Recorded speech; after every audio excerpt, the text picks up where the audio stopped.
Hello friends, आज मैं आपको सिखाने आया हूँ प्रोनाउन। इस वीडियो लेक्चर में हम सीखेंगे पार्ट्स ऑफ स्पीच का बहुत ही इंपॉर्टेंट टॉपिक प्रोनाउन, जो लिखने या बोलने दोनों जगह पर बहुत ज़्यादा यूज़ होता है और हमारी लैंग्वेज को ब्यूटीफाई करता है। दोस्तों, जानते हैं प्रोनाउन क्या है और इसका यूज़ क्यों होता है? तो दोस्तों, प्रोनाउन का मतलब होता है जो एक वर्ड नाउन की रिपीटिशन को रोके, हमें नाउन को रिपीट ना करना पड़े किसी सेंटेंस में, तो वो प्रोनाउन होता है। जैसे मैं बोलूं Rahul is my best friend, he lives in London. तो इस सेंटेंस में आप देख पा रहे हैं, मैंने कहा Rahul is my best friend, he lives in London. तो मैंने दूसरे सेंटेंस में ये नहीं कहा राहुल लिव्स इन लंडन। तो यही प्रोनाउन है। जब नाउन की हमें रिपीटिशन रोकनी हो तो हम प्रोनाउन का यूज़ करते हैं। अगर मैं किसी से बात कर रहा हूँ और मैं उसे नाम से पुकार रहा हूँ, मैं कह रहा हूँ कुणाल, तो मैं हर वक्त उसे कुणाल नहीं कहूँगा। एक दो बार कुणाल अगर मैंने कहा भी तो उसके बाद मैं यू पर आ जाता हूँ, तो यू प्रोनाउन है।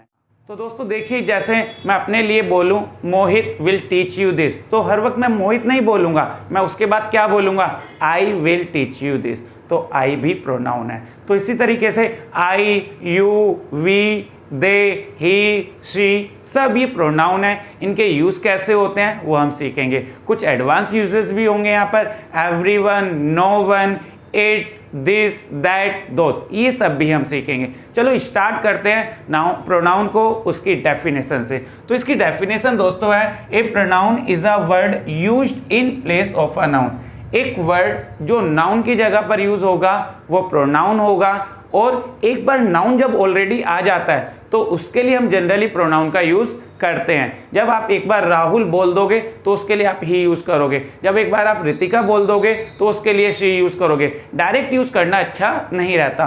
कुछ प्रोनाउन हैं जिन्हें हम डायरेक्ट भी यूज़ करते हैं, जैसे एवरीवन, नन, वो शुरुआत से ही हम एवरीवन बोलते हैं, उसमें हमें ज़रूरी नहीं होता हम उसका एंटीसीडेंट दे। तो देखते हैं दोस्तों और कुछ बातें प्रोनाउन को लेकर। तो आप इस डेफिनेशन को और देख सकते हैं, usually pronouns refer to something that was already mentioned in the previous sentence और अंडरस्टूड बाय द लिसनर और रीडर।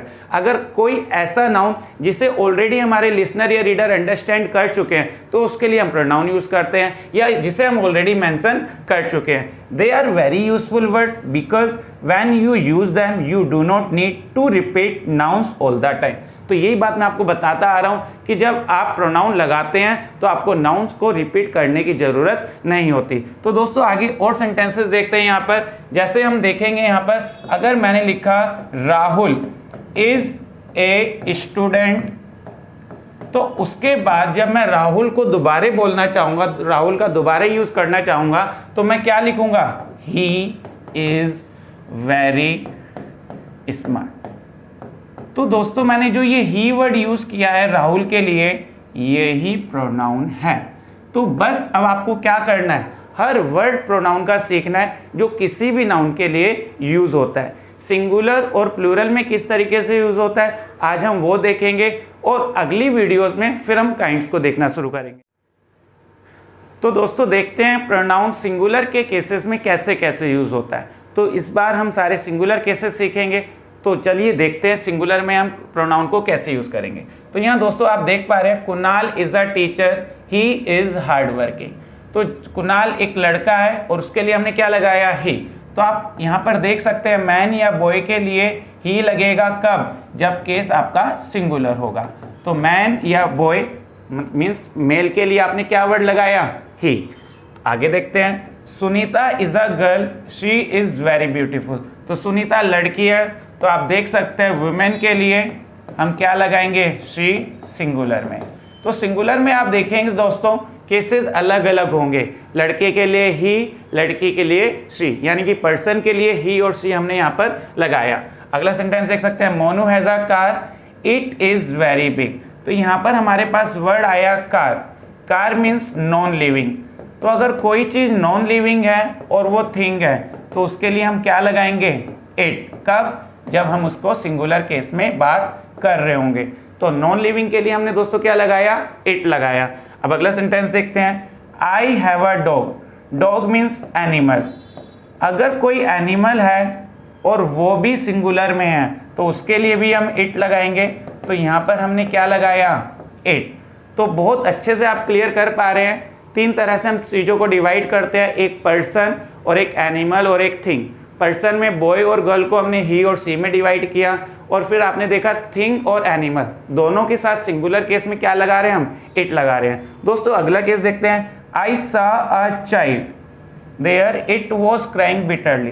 दोस्तों कई बार सभी को लगता है कि चाइल्ड के लिए ही आना चाहिए, नहीं, क्योंकि चाइल्ड वर्ड में हमें ये क्लियर नहीं हो रहा लड़का है या लड़की, तो इस वजह से आप देखेंगे चाइल्ड को भी हम नॉन लिविंग या एनिमल्स की तरह इट से ही लिखेंगे, तो इट आएगा यहाँ पर भी सिंगुलर केस में।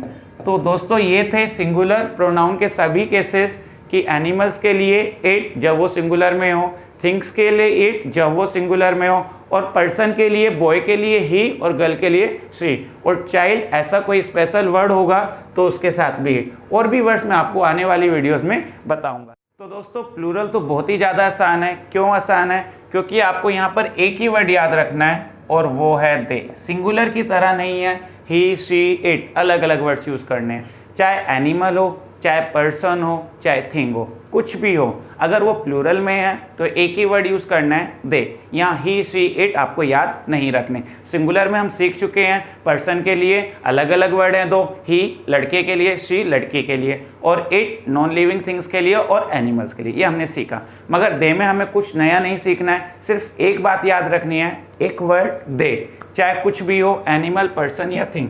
तो यहाँ आप देख सकते हैं मोहन एंड सोहन, दो बॉयज़ हैं। जब हमने उन्हें प्लूरल में यूज़ किया तो हमने क्या लगाया, दे।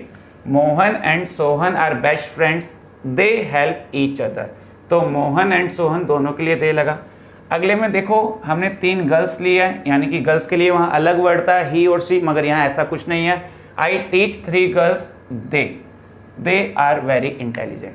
तो यहाँ बॉय या गर्ल आपको नहीं देखना। अगला सेंटेंस देखते हैं, some birds are on the tree they. So यहाँ एनिमल के लिए या बर्ड्स के लिए आप देख सकते हैं हमने क्या लगाया, दे।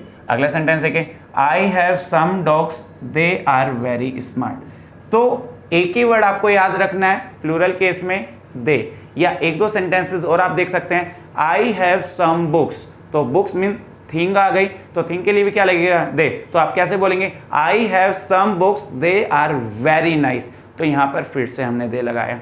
तो आज आपने इंट्रोडक्शन में देखा कि प्रोनाउन क्या होता है, उसे हम क्यों यूज़ करते हैं, क्या उसकी ज़रूरत है, और फिर हमने देखा सिंगुलर और प्लूरल।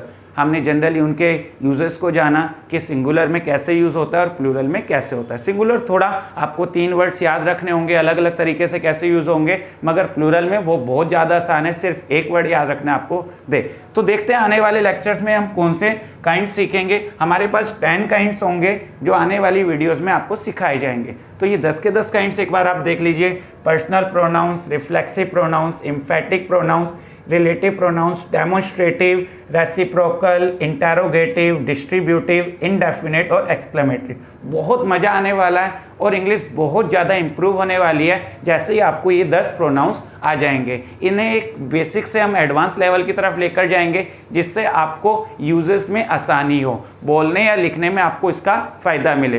तो दोस्तों मैं मिलूंगा आपसे अगली वीडियो के साथ जो पर्सनल प्रोनाउन पर होगी, रिफ्लेक्सिव प्रोनाउन पर होगी, और जिससे आपके इंग्लिश में बहुत ज़्यादा इंप्रूवमेंट आएगा। तो दोस्तों अगर आपको मेरी आज की वीडियो अच्छी लगी है तो इसे लाइक कीजिएगा और शेयर कीजिएगा, और हाँ, मेरा चैनल सब्सक्राइब जरूर कीजिएगा ताकि आने वाली वीडियो आपको आसानी से मिल सके।